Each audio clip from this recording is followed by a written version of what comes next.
रंगगंधार गिरिधारी शिष्य राधा विनोद बिहारी जू की जाय। श्री गोविंद गोपीनाथ मदन मोहन जू की जाय। नित्यानंद प्रविष्टम विष्णुपाद शतर शत शिशिमाद भक्ति वेदांत नारायण गोसाई महाराज श्रील गुरुदेव की जय। नित्यानंद प्रविष्टम विष्णुपाद शतर शत शिशिमाद भक्ति वेदांत वामन गोसाई महाराज की जय। Nitya Pravishtam Vishnupara Shatara Shatashmar Bhaktivedanta Swami Maharaj Srila Prabhupada Ki Jai. Nitya Pravishtam Vishnupara Shatara Shatashmar Bhakti Pragyan Keshav Goswami Maharaj Ki Jai. Nitya Pravishtam Vishnupara Shatara Shatashmar Bhakti Siddhanta Saraswati Goswami Prabhupada Ki Jai. Nityalala Pravishta Maha Bhagavat Srila Gaurkishoras Babaji Maharaj Ki Jai. Nityalala Pravishta Srila Satchidananda Bhakti Vinod Thakur Ki Jai. Nityalala Pravishta Vaishnav Sarvabhauma Srila Jagannath Das Babaji Maharaj Ki Jai. Shri Rupanu Gauriya Guru Varga Ki Jai. Shri Rup Sanatan Bhatta Raghunath. Shri Jeev Gopal Bhattadas Raghunath Shard Goswami Prabhu Ki Jai. Shri Sarup Damodar Rai Ramanandari Shri Gaur Parshad Vrinda Ki Jai. Namachay Shri Haridas Thakur Ki Jai. Prem se kaho Shri Krishna Chaitanya Prabhu Nityananda Shri Advaita Gadadhar Shivasari Gaur Bhakta Vrinda Ki Jai. Shri Kshetra Mandala Gaura Mandala Vraja Mandala Mathura Vrindavan Dham Ki Jai. Sarva Abhishta Bharata Giriraj Maharaj Ki Jai. Shri Radha Kund Shama Kund Ki Jai. Shri Amuna Devi Ganga Devi Ki Jai. Shri Tulsi Maharani Vrinda Devi Ki Jai. Shri Bhakti Devi Ki Jai. Shri Purnamasi Yoga Maya Ki Jai. Shri Gopeshwar Mahadev Ki Jai. Shri Harinam Sankirtan Ki Jai. Ananta Koti Vaishnava Vrinda Ki Jai. Samagata Gaur Bhakta Vrinda Ki Jai. Shinitai Gaur Premanande Hari Hari Bo. Jai Shri Satchidananda Bhakti Vinod Thakur Ki Jai. Jai Jaiva-dharma Ki Jai. Okay, let's do the Mangala Charan. Where is it? Oops, I didn't open it up. 1 second.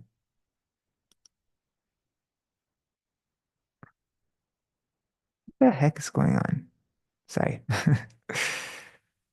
There.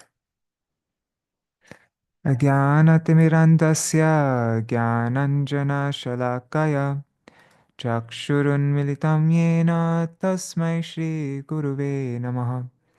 Guruve Gaurachandraya Radhikaya Tadalaye Krishnaya Krishna Bhaktaya Tad Bhaktaya Namo Namaha. 1 second.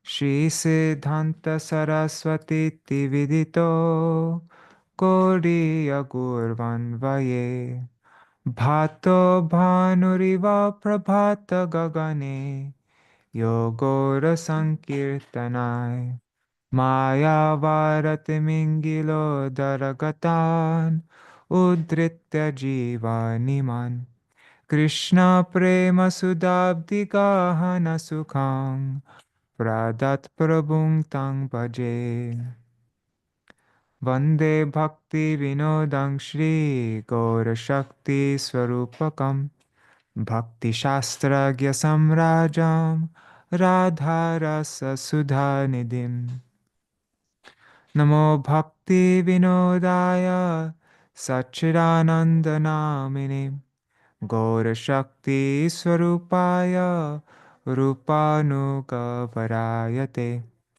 Shri Chaitanya Manobhishtam Sthapitam Yena Bhutale Swayang Rupa Kadamahyam Dadati Swapadantikam Vanchakalpatarubhyascha Kripa Sindhubhya Eva Cha Patitanam Pavanebhyo Vaishnavebhyo Namo Namaha Vrishabhanusutanvitavamatanum Yamunatatanagaranandasutam Murali Kalagita Vinoraparang Bhaja Godrumakanana Kunjavidum Smara Gaura Gadadhara Kelikalam Bhava Gaura Gadadhara Pakshachara Shrinu Gaura Gadadhara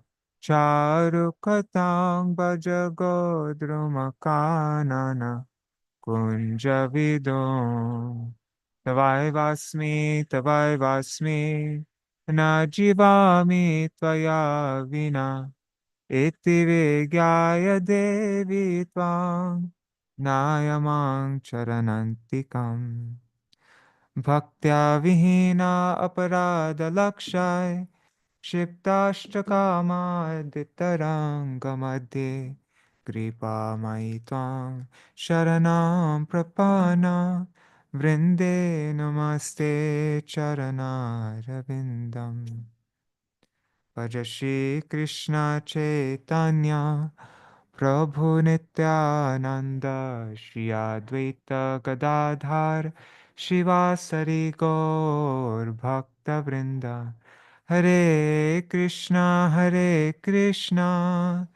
Krishna Krishna, Hare Hare, Hare Ram, Hare Rama, Rama Rama, Hare Hare.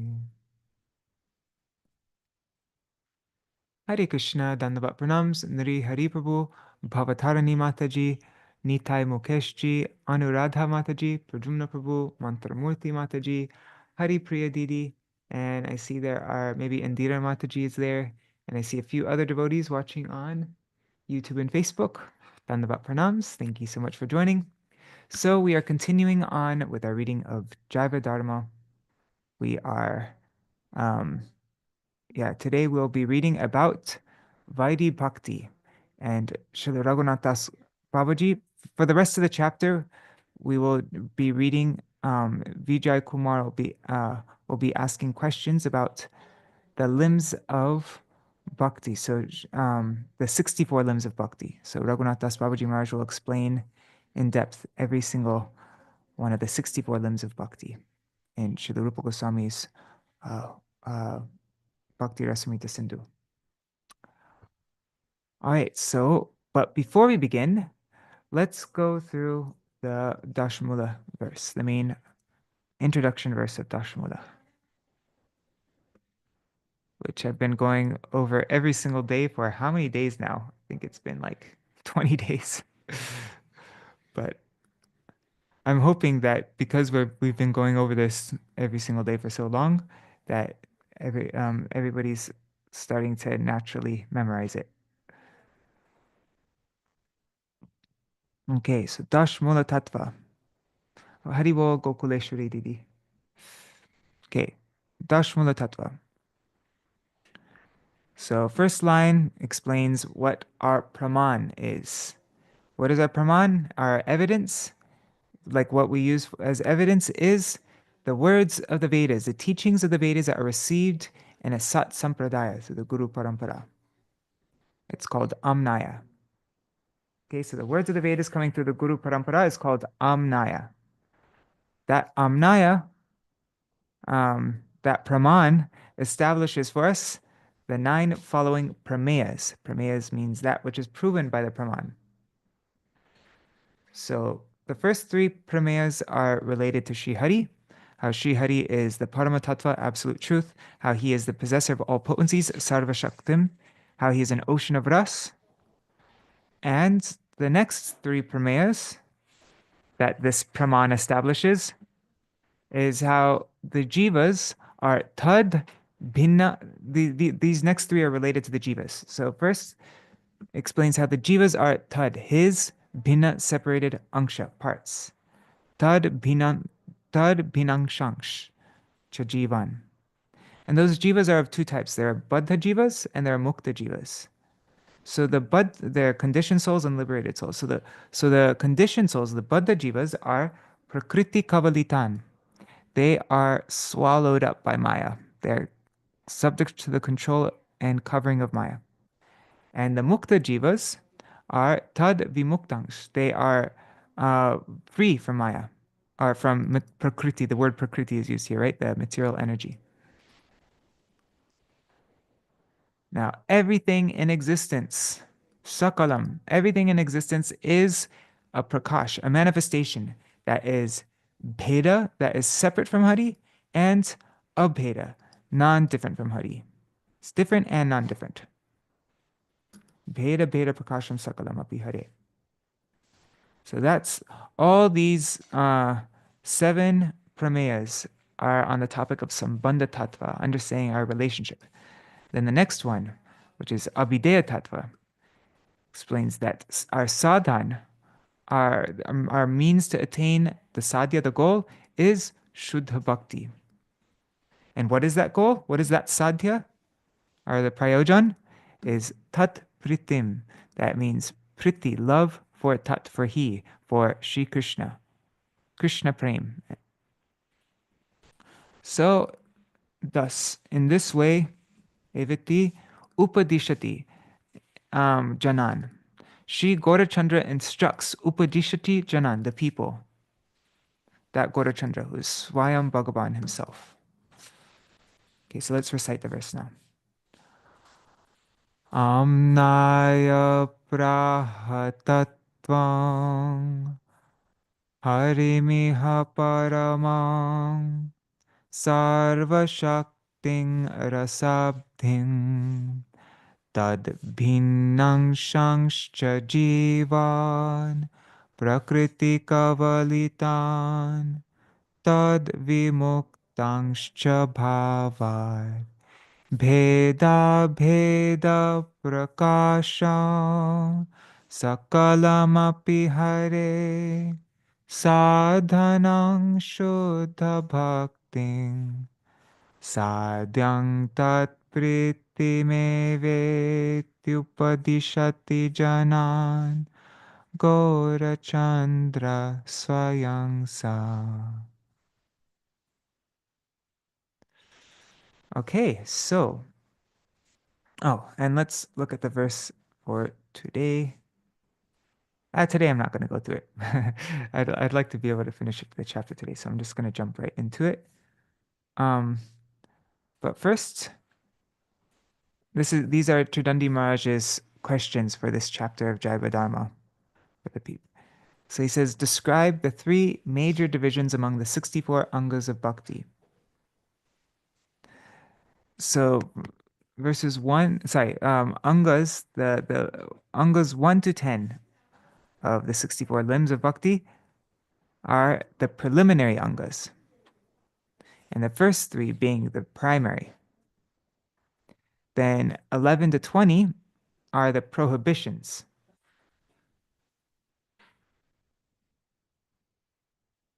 And all these together, 1 to 20, they are described as the entrance to the temple of bhakti.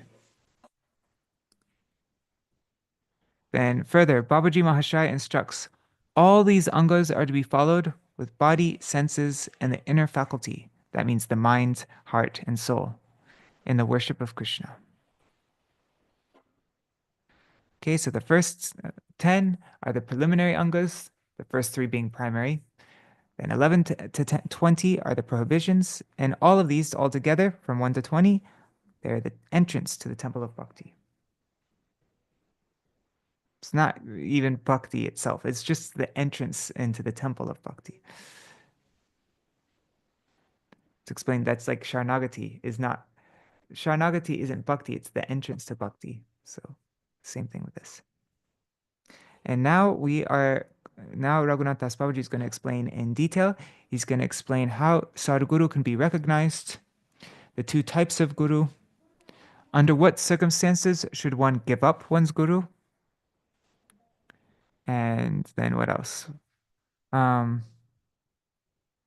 There's two positive and two negative principles underlying following the path of the saints, sadhu marganugaman. And then, why is Navadip Dham the most important among the holy dhams on earth? How should one ascertain one's level of wealth acquirement? How should one ascertain whether one's wealth acquirement is favorable to one's sadhan practice or not? What occurs when bhaktas who have not yet attained bhav associate with people who are averse to Krishna? How should one regard those who worship the devatas? These are the questions that will be answered in what we're reading today.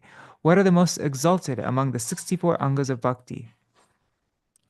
Why are Gyan and Vairagya not considered angas of bhakti? What is Adhyatmika Gyan? Why would it be unacceptable to employ it as an anga of sadhana bhakti? So all these questions will be answered in our reading today. Let's go through it. Haribol Sarveshwari Mataji.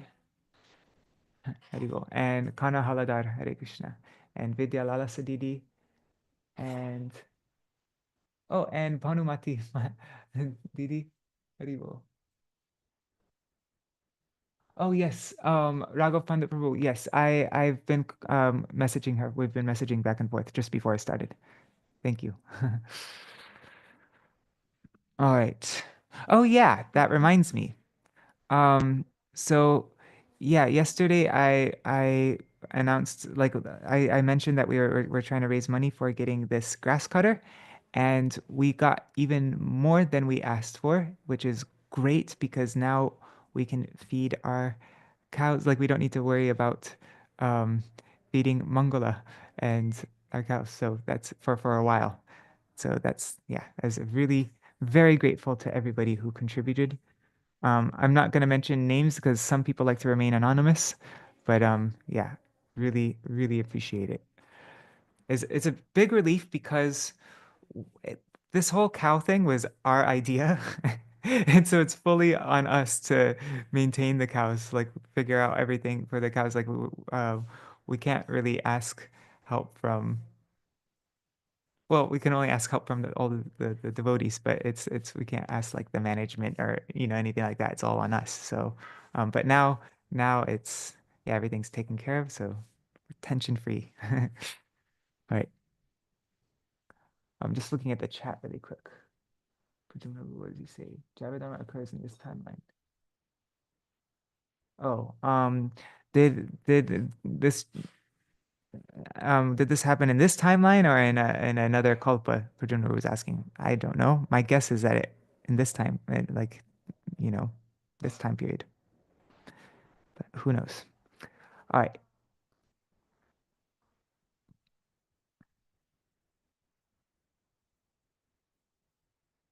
So should we already went through all the 64 limbs and now it's going to explain it in detail. Maybe I'm not going to go through all of them again.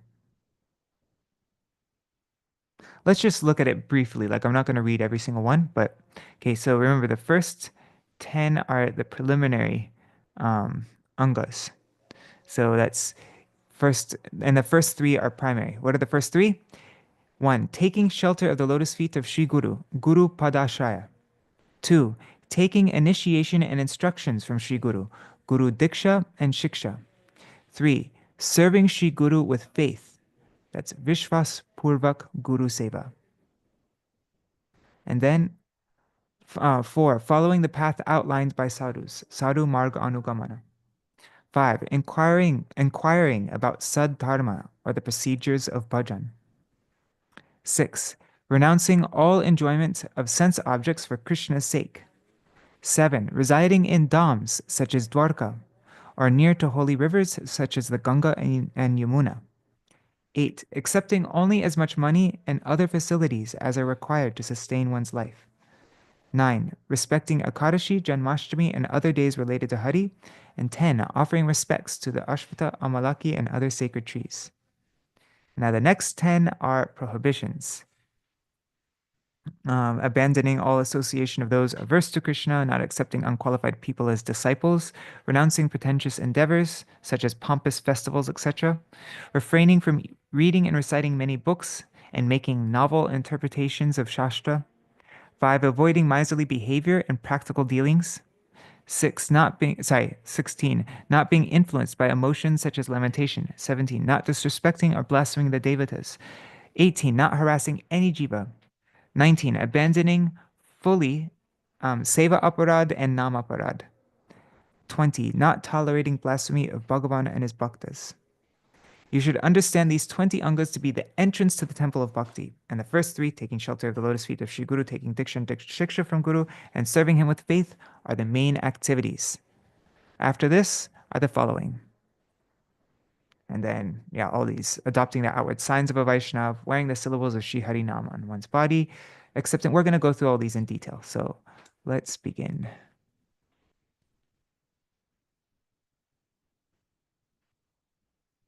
Okay, so Vijay Kumar, he asks Raghunath Babaji Maharaj, Prabhu, please give us some detailed instructions regarding accepting shelter at the lotus feet of a spiritual master, Sri Guru Padashai.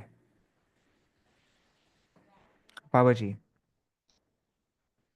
an aspiring disciple should first attain the eligibility, the adhikar, to perform one-pointed devotional service to Sri Krishna.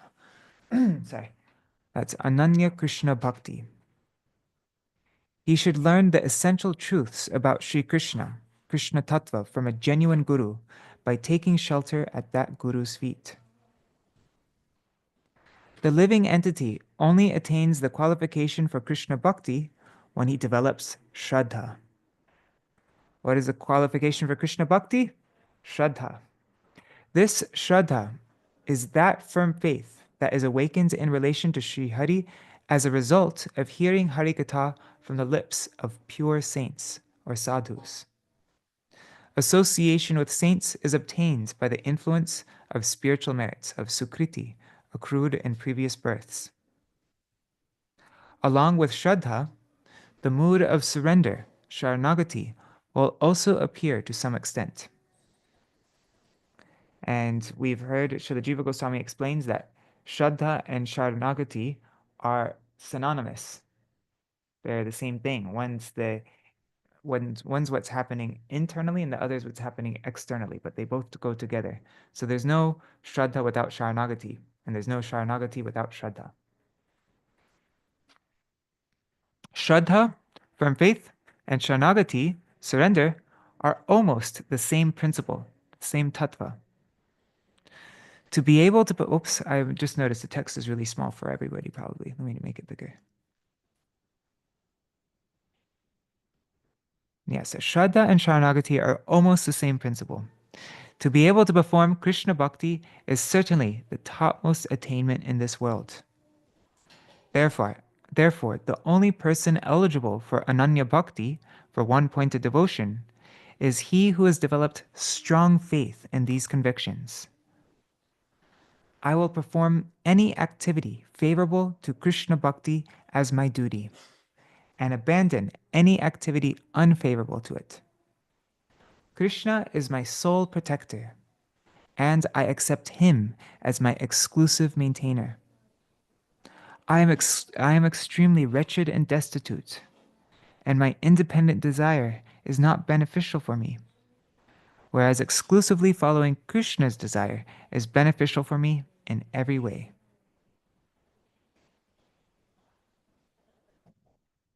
Okay, so that is somebody who is eligible for Ananya Bhakti, for one-pointed devotion, is he who has developed that type of Shraddha.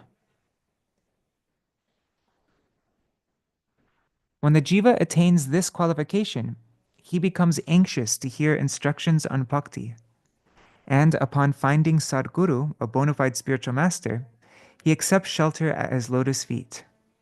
That is to say, he becomes a disciple of such a guru and accepts instructions, he accepts shiksha on bhakti from him. Tadvigyanartam sa gurum eva bhigachet samet panishotriyang brahmanishtam. That's from the Mundaka Upanishad 1-12. In order to obtain knowledge of the Supreme Absolute Reality, Sri Bhagavan, Bhagavad-vastu,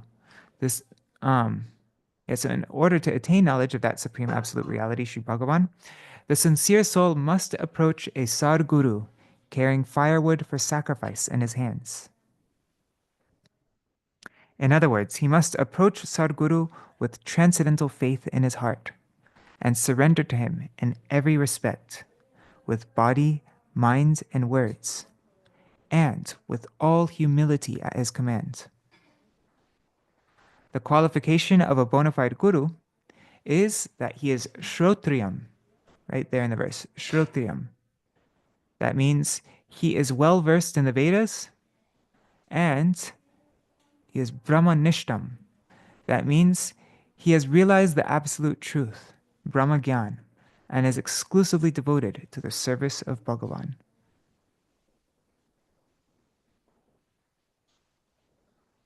Now, this is from the Chandogya Upanishad. It says, there's a sutra in 6.14.2, Chandogya Upanishad says, Acharyavan Purusho Vedha. He who takes shelter of a bona fide guru, that is, a guru whose conduct is proper, comes to know that Parabrahma. The characteristics and symptoms of a bona fide spiritual master, a Sadguru, and a bona fide disciple, a Sat Shishya, are given in detail in Hari Bhakti Vilas, the first Vilas, verses 23 to 64. In essence, only a person with pure character and firm faith, Shraddha, is qualified to become a disciple. And only that person who is endowed with unalloyed bhakti, who knows the science of devotional service, who is bhakti tattvavit, and who is of spotless character, simple, without greed, free from the influence of Mayavad philosophy, and expert in all devotional activities, is genuinely qualified to be guru. A Brahman who is adorned with these qualities and who is honored by the whole society can be guru to people from any of the other varnas or castes. If there is no such Brahman, one can become the disciple of a guru who is situated in a higher varna than himself. But the principal import of these regulations is that, leaving all considerations of varnashram aside, wherever a sincere soul finds a person who knows Krishna Tattva, he can accept him as his guru. So that's actually the principal import of these regulations, that we should leave all consideration of varnashram aside. And it's just wherever we find a person who knows Krishna Tattva, we can accept him as guru. It may be that the above mentioned qualities are found in a person born in a Brahmin family. But those who carry pride in being born into a higher varna and a dynasty of Aryans can offer no more than conveniences to they can offer no more than conveniences to a person who accepts him as his guru. Only a genuine devotee is a guru in truth. Shastra provides the rules by which the guru and the disciple are to mutually examine each other, as well as the time required for this examination period. I think Hari Bhakti Vilas says at least 1 year the disciple should examine the guru and the guru should examine the disciple. The purport is that the guru will bestow his mercy upon the disciple only when he sees that the disciple is qualified, and when the disciple has developed genuine faith in him, understanding him to be a pure devotee, a Shuddha Bhakta. There are two kinds of guru. The Diksha Guru, or initiating spiritual master, who gives sacred mantras to the disciple, and the Shiksha Guru, or the instructing spiritual master. One has to accept mantra initiation, Diksha, as well as instruction, Shiksha, regarding the process of archan, of deity worship, from the Diksha Guru. There is one Diksha Guru, but there can be several Shiksha Gurus. The Diksha Guru is also competent to give instructions as Shiksha Guru. Like my Gurudev would always say that Srila Bhakti-Priyan Keshav Goswami Maharaj was his Diksha Guru and his Shiksha Guru. Vijay Kumar asks, the Diksha Guru is not to be rejected, but if he is incompetent to give such Shiksha, how can he actually be a Shiksha Guru? Babaji, before accepting a Guru, one should examine him to see that he is expert in his understanding of the tattva, of the fundamental principles regarding the absolute truth. spoken of in the Vedas, and that he has realized the supreme absolute reality, the Paratattva. If so, then he will certainly be capable of giving comprehensive instructions on all tattvas. Normally, there is no question of giving up the Diksha Guru.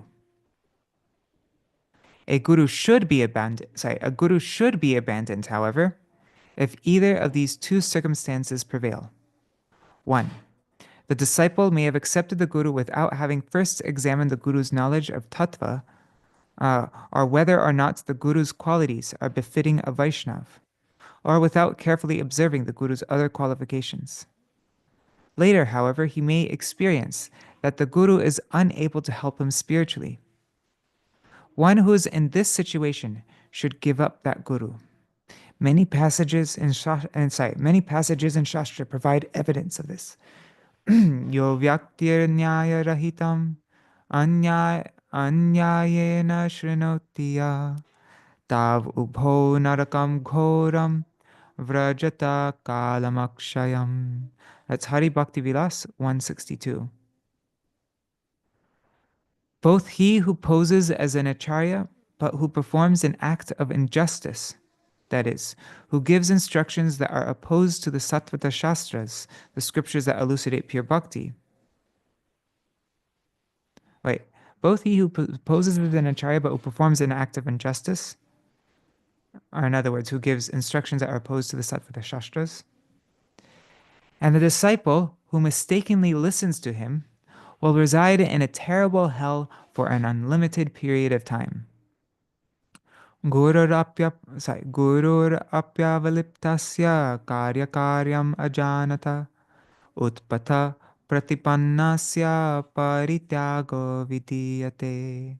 That's from Mahabharat Udyog Parva 179.25 and the Narad Pancharatra 110.20. It is indeed obligatory to reject a guru who does not know what is appropriate for the disciple and what is not. And one who finds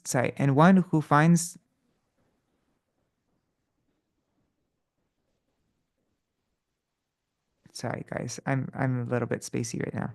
So it is obligatory to reject a guru who does not know what is appropriate for the disciple and what is not, and who one finds to be on the wrong path, either because of bad association or because he is antagonistic to the Vaishnavas. Avaishnavo patishtena mantrena nirayang vrajet punascha vidina samyag grahayed Vaishnavar Guru. Hari Bhakti Vilas 4.144. One goes to hell if he accepts mantras from a guru who is not a Vaishnav. That is, from one who associates with women and who is devoid of Krishna Bhakti. If one has accepted mantras from such a false guru, according to the regulations of Shastra, one should receive the mantras again from a bona fide Vaishnav guru.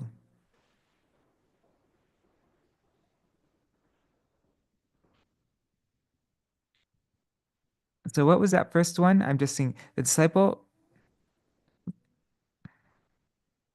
So that's disciple may experience that the guru is unable to help him spiritually. Yeah, okay. Anyhow, number 2. One's guru may be rejected if, due to the influence of bad association, asatsanga, he becomes a Mayavadi or an antagonist to the Vaishnavas, even if he was a Vaishnav when the disciple accepted him as his guru and was well versed in the principles of spiritual truth and tattva. It is actually one's duty to give up such a guru.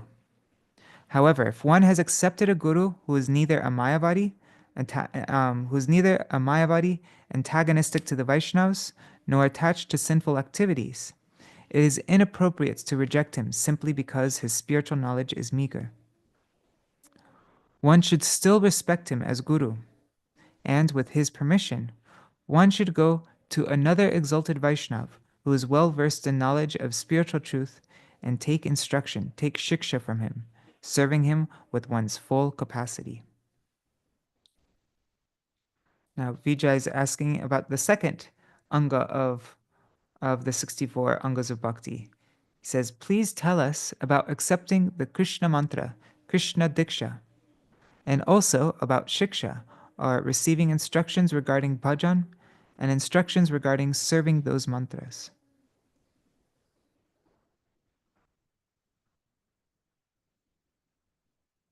Okay, Babaji. While accepting Shiksha from Sri Gurudev on the process of deity worship, Archan, and on pure devotional service to the Lord, one should, in a mood of simplicity, perform service to Sri Krishna, Krishna Seva, but also earnestly cultivate uninterrupted performance of pure spiritual service, fully abiding in, conscientious of, and devoted to the pleasure and welfare of Krishna, Krishnanushilanam. Later, we will separately discuss the limbs of Archan. It is most essential to receive Sri Gurudev's instructions on one's relationship with Krishna, Sambandha Gyan, the process of devotional service, Abhideya Gyan, and on the ultimate goal, Prayojan Gyan. Now, Vijay asks, what does it mean to perform Guru Seva with faith? What is that in the 64 limbs of bhakti? It was Vishwas Purvak, was it? Let me see. I'm just opening it up so we can know the Sanskrit. For the third limb of the 64 limbs of bhakti. Just opening it up on my book. All right. That's Vishwas Purvak Guru Seva. So what does it mean to perform Guru Seva with faith? Babaji, one should not consider Sri Gurudev to be a mortal man or an ordinary jiva. Rather, one should understand him to be the embodiment of all the demigods, Sarva Deva Maya. One should never disobey him, and one should always know him to be a transcendental being, Vaikuntha Tattva. Vijaya, what does sadhu marg anugamana? What does that mean to follow the path of the saints? Babaji, sadhan bhakti may be described as the means sadhan bhakti may be described as the means one adopts to fix one's mind on Krishna's feet. But it is one's duty to follow the path that the previous great personalities, that the Mahajans, have followed, because this path is always free from misery and hard labor, and is the cause of all auspiciousness. Samrigya shreyasam hetu panta santapa varjita anavapta shramang purve yena santa pratastire. It's from the Skanda Puran. No person can perfectly define the course or path of devotion that one should follow. But the previous Mahajans, following each other in succession, have made this path of bhakti yoga clear and simple, step by step. They have made it easy and have removed all the obstacles, great and small, so we can follow it fearlessly. Therefore, it is one's duty to depend only on that path. Even if one is performing single-pointed, undivided bhakti of Sri Hari, his bhakti can never bring any good fortune if he is violating the rules of Shruti, Smriti, the Puranas, and the Pancharatras. One should understand that such unauthorized bhakti will only be the cause of confusion and disaster. Shruti Smriti Puranadi Pancharatra Viding Vina Akantiki Harer Bhaktir Utpataya Kalpate. That's from the Brahma Yamala, quoted in Bhakti Rasamrita Sindhu.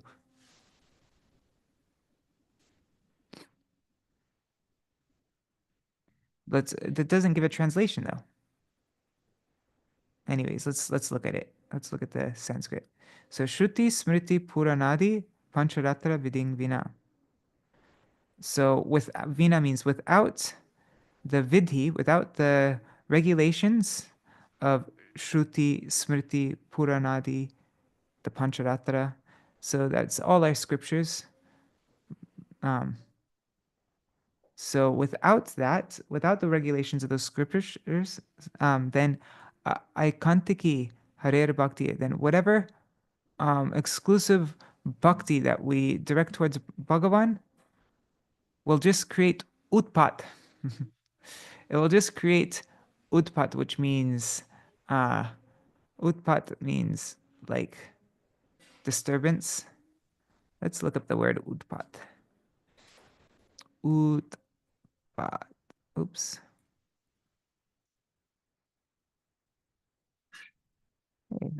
There it is. Utpat, that means disturbance, violence, outrage, mischief, natural calamity. Anyways, yeah, this caused disturbance, trouble, like that. Okay. Vijay. Tell us clearly how unauthorized Hari Bhakti can be the cause of disaster, how it can cause utpat. Babaji. Single-pointed and undivided consciousness in Shuddha Bhakti is only obtained by depending on the path given by the previous Mahajans. Sadhu Marg. One cannot attain single-pointed consciousness if one leaves the path of the previous Mahajans and creates another path. Consequently, Dattatreya, Buddha, and other teachers who were not able to understand Shuddha Bhakti accepted a shadow of this mood and propagated the very insignificant paths of Mayavad Mishra, that's Bhakti mixed with Mayavad, and Nastikata Mishra, Bhakti mixed with atheism. They designated these as single-pointed Hari Bhakti, but in reality, the paths they put forward are not Hari Bhakti at all. They only create immense confusion and spiritual disaster. Now, in the bhajan of spontaneous devotion in Rag Marg, there is no regard for the rules of Shruti, Smriti, Purana, Pancharatra, and so on. The only concern the followers of this path have is to follow the inhabitants of Raj. But sadhaks who are qualified for Vidhi Marg must depend only on the path of bhakti shown by Dhruva, Prahlad, Narad, Vyas, Shuka, and other Mahajans. That is why Vaidhi Bhaktas have no alternative but to follow the way of the sadhus. Yeah, it's very, very high level when we're eligible to do bhajan in Rag Marg, spontaneous devotion. It's what our aim is, but we can't prematurely be there. Otherwise, we'll only cause utpat, disturbance. Vijay. What is the meaning of being inquisitive about Sadh-dharma and the procedures of bhajan?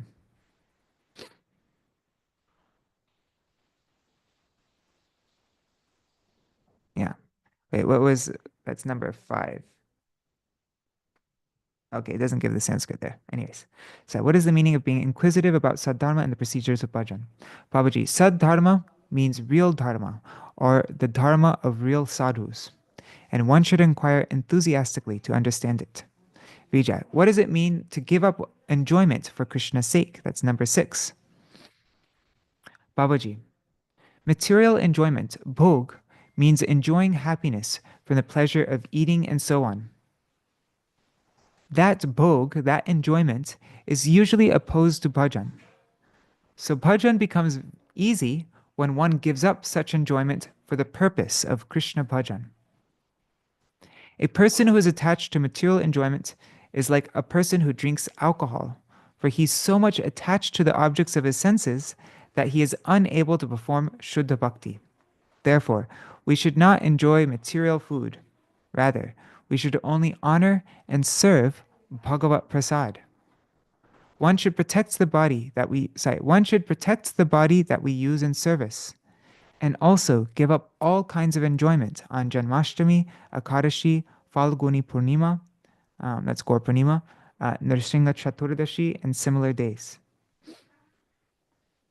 Vijay, what does it mean to reside in dhams such as Dwarka and places near the Ganga and other holy rivers? Babaji, faith and steadiness in bhakti, bhakti nishta, arise in the places where Bhagavan's blessed appearance and other pastimes took place, and near pious rivers such as the Ganga and Yamuna. Vijay. Um, Thus, if one resides in Sri Navadip Dham, one becomes purified. Is the Ganga the cause of this? Or is there another cause as well? Babaji, oh, one receives all the benefits of residing in Vrindavan if one resides anywhere within the 16 kroshas of Sri Navadip, and especially if one resides in Sri Mayapur. Ayodhya, Mathura, Gaya, Kashi, Kanchi, Avantika, and Dwarka are the 7 holy places that give liberation.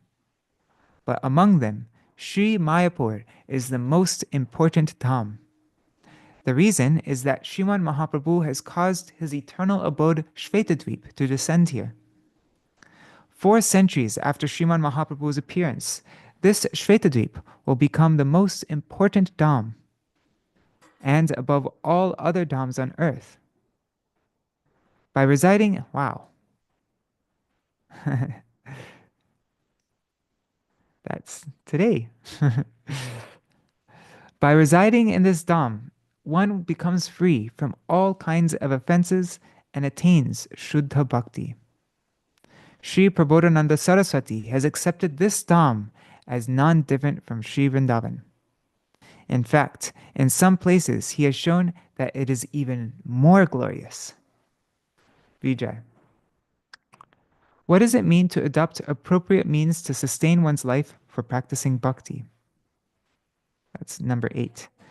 To adopt appropriate means to sustain one's life for practicing bhakti. Babaji, it is said in the Naradiya Purana, Yavatasyat nirvaha swikuryat tabarartavit adhike nyunatayangcha chavate paramarthatha. A wealthy person should accept as much wealth as he requires to follow the rules and rituals that sustain his bhakti. Accepting more or less than necessary is the cause of falling down, even from the highest level. One who is qualified for Vaidhi Bhakti may earn his livelihood by some other means, according to Varnashram Dharma. It is beneficial to accept wealth according to one's necessity. Accepting more than necessary results in attachment, which gradually destroys one's bhajan.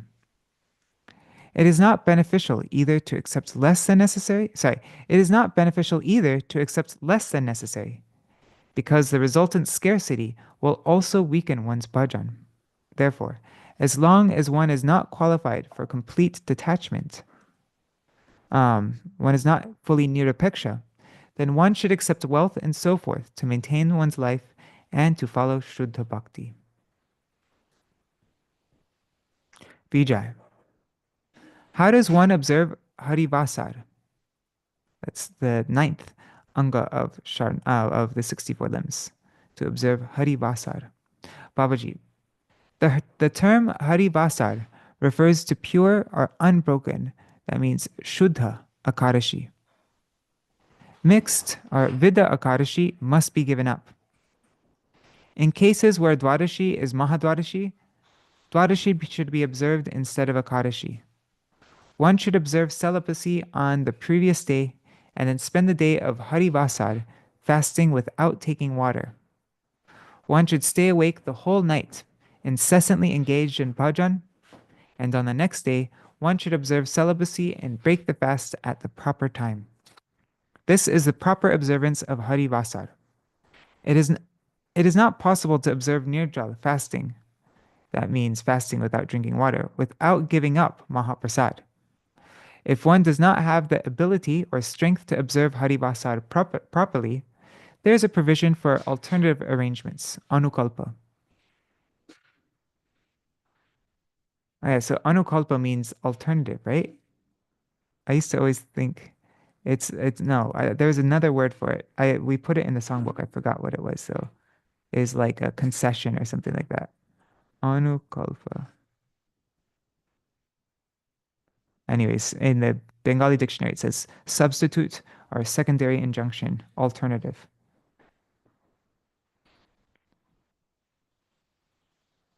So whenever we say, I'll just take a little anukalpa and akadashi, it means. I'm just taking a little bit of the substitute the secondary injunction, the alternative, the concession. Okay, so according to Hari Bhakti Vilas, a representative may fast on one's behalf. Wow, cool. So I could just like pay somebody to fast for me on Akadashi. I don't know. Let's see. What does it say in Hari Bhakti Vilas? 1234. Upavastev ashaktasya ahitagner athapiva putran va karayed anyan brahmanang vapikarayet. If a, what is that, Sagnika Brahmana is unable to fast, he may arrange for Brahmins or his sons to fast on his behalf. Very interesting. What's a Sagnika Brahman, though? I don't know what that is. Anyhow, the method of fasting. Oh, and this one thing on this point, um, it's possible to offer the result of your Akadashi to somebody else. And so, like, I know Vaidhī-mala Mataji, whose mother is just now, like, leaving any moment. She stopped eating for, like, over a week, her mother. But Vaidhī-mala, all her Akadashis, she would offer her Akadashi to her mother. The power's out, that's why it's so dark. But, and so she would do a special, there's, like, a special thing you do. On the day after Akadashi, I think you take 1 grain of rice, just like a little something just to break, and then you hold water in your hands, and then you put water in your hands, and then you circumambulate Tulsi 4 times, and then you offer the water into Tulsi Devi, with the prayer of offering it, and then you say the person's name. Something like that. I have to ask Vaidhī-mala for the details, but there is actually a procedure for offering your Akadashi to somebody else, which is, yeah. Okay, so the method of fasting through Havishyana and so on is described as follows. Naktam Havishyana manodanam va phalam tila kshiram atam buchajyam yat panchagavyam yadivapivayu prashastam atrottaram uttarancha. That's from the Vayu Puran, quoted in Hari Bhakti Vilas 1239. In the evening, instead of grains, one should take other foodstuffs, havishyana, such as fruits, sesame, milk, water, ghee, panchagavya, and air. Should eat air.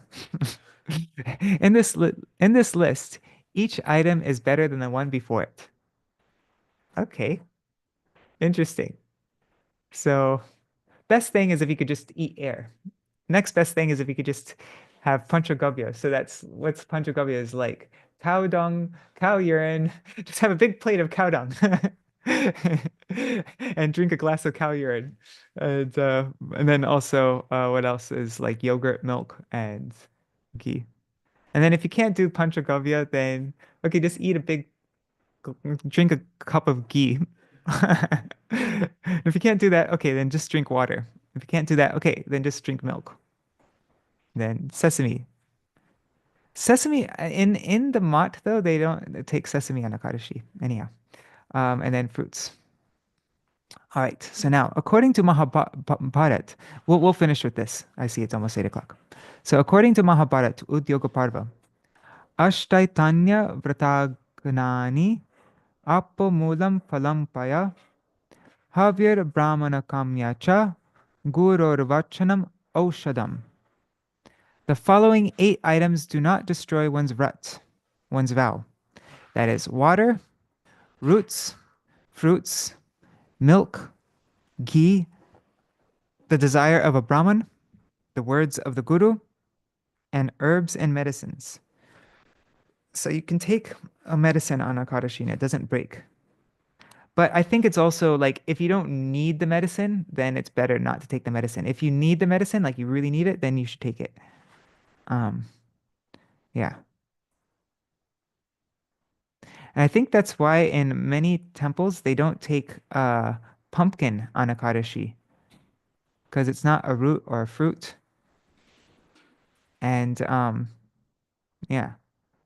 Many temples don't and they also many temples don't take ginger or what is it? Haldi. What is that? Turmeric, which is a root. So I don't understand that one. But in our mutts, we take we only take fresh ginger and fresh turmeric because the powder one's mixed. But, all right, so now tomorrow we will continue on. Actually, no, let's finish 10 because that is then we finish the preliminary angas of the 64 angas of bhakti. So um Vijay, how does one offer respects to trees such as the Ashwata and Amalaki? Then Babaji, he gives this verse from Skanda Puran. Ashwata tulasi dhatri go bhumi suravaishnava pujita pranata dhyata kshapayanti nrinam agham. All of one's sins are destroyed if one remembers to perform puja and offers obeisances to the Amalaki and Pipala trees, to Tulsi, to the cows, Brahmins, and the Vaishnavas. One who is qualified for Vaidhi Bhakti must maintain his journey in life while staying in this world. To do this, he is obliged to worship, meditate on, take care of, and offer obeisances to useful and shade-giving trees such as peepal, to fruit-bearing trees such as the Amalaki, to worshipable trees such as Tulsi, to cows and other useful animals, to Brahmanas who protect society by giving instructions on dharma, and to Vaishnavas. The Vaidhi Bhaktas protect the world by performing these activities. So we must give special. So it seems like these trees are like it's like categories, like the shade-giving trees headed by people, the fruit-bearing trees headed by Amalaki, to worshipable trees headed by Tulsi. It's interesting, huh? So we have to give honor and, honor to even all these types of trees, what to speak of other living entities. Also to cows and other useful animals, to brahmanas. Yeah, okay. That it's 8 o'clock, so that is our program for today. Tomorrow we will continue on. I guess the next 10 are the things prohibited in bhakti, and then yeah, we'll finish the chapter tomorrow. I think the rest are just short explanations of all the different limbs. All right.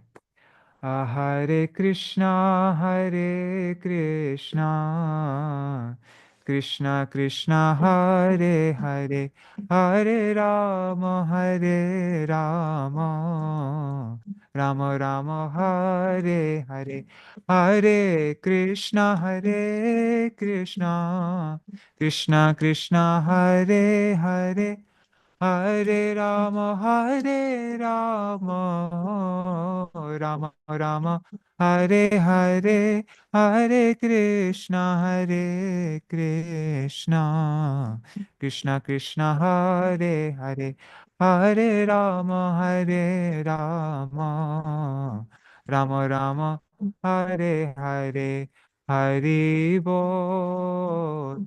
Hari Bol, Hari Bol, Nitai Gaur Hari Bol, Nitai Gaur Hari Bol, Hari Bol, Hari Bol, Gaur Hari Bol. जय श्री सच्चिनंदन गौर हरि की जय, श्री श्री राधा विनोद बिहारी जू की जय, श्री गोविंद गोपीनाथ मदन मोहन जू की जय, जय श्री गुरुदेव की जय, जय श्री परम गुरुदेव की जय, श्री प्रभुपाद की जय, श्री रूपानु गौरिया गुरु वर्ग की जय, स्वापाशा जी गौर नित्यानंद प्रभु की जय, श्री राधा कृष्ण गोप गोपीगान की जय, श्री गिरिराज महाराज की जय, श्री तुलसी महारानी वृंद देवी की जय, जय जैव-धर्म की जय, जय श्री सच्चिदानंद भक्ति विनोद ठाकुर की जय, श्री रघुनाथ दास बाबाजी की जय, श्री विजय कुमार एंड व्रजनाथ की जय, जय श्री हरिनाम संग, जय श्री रूप गोस्वामी पाद की जय, श्री रूप गोस्वामी भक्ति रसमित सिंधु की जय, जय श्री हरिनाम संकीर्तन की जय, अनंत कोटि वैष्णव वृंद की जय, समागत गौर भक्त वृंद की जय, Shinitai Gaur Premanande Hari Hari Bo. Vrindai Tulsi Devai Priyai Keshavashacha Krishna Bhakti Pradadevi Satyavataya Namo Namaha Pancha Kalpatarubhyashta Kripa Sindhubhya Cha Patitanam Pavanebhyo Vaishnavebhyo Namo Namaha. Dandavat Pranams, Nri Hari Prabhu, Bhavatarani Mataji, Sarveshwari Mataji, Kanahaladar Prabhu, Gokuleshwari Didi, Nitai Mukesh ji, let's see, on YouTube and Facebook, Hari Priya Didi, Raghav Pandit Prabhu, Bhanumati Didi, Vidyalala Se Didi, Fuleshwari Didi, Pradumna Prabhu, Mantramurti Mataji, Hari Priya Didi, who's that? Sarkar, Hare Krishna, Champak Mataji, Vangsiwala Prabhu, and I see there are 11 devotees there on YouTube and Facebook, so Dandavat Pranams to all of you. Also Indira Mataji, I'm guessing is there. And also pranams to all the devotees watching in the future. Thank you so much for joining, and tomorrow we will complete reading through these 64 angas of bhakti. All right, Jai Shri Radhe. I'm just now about to go on bicycle ride darshan to a bunch of places. Champahati, Samudragar, Vidyanagar. I'm going with a friend who's staying with me one night. What else? We're going to Vidyanagar, then Ritudweep, and then Srila Vrindavan Das Thakur's birthplace. Maybe I can send some photos in our WhatsApp group. All right. Dandavat Pranams. See you all tomorrow.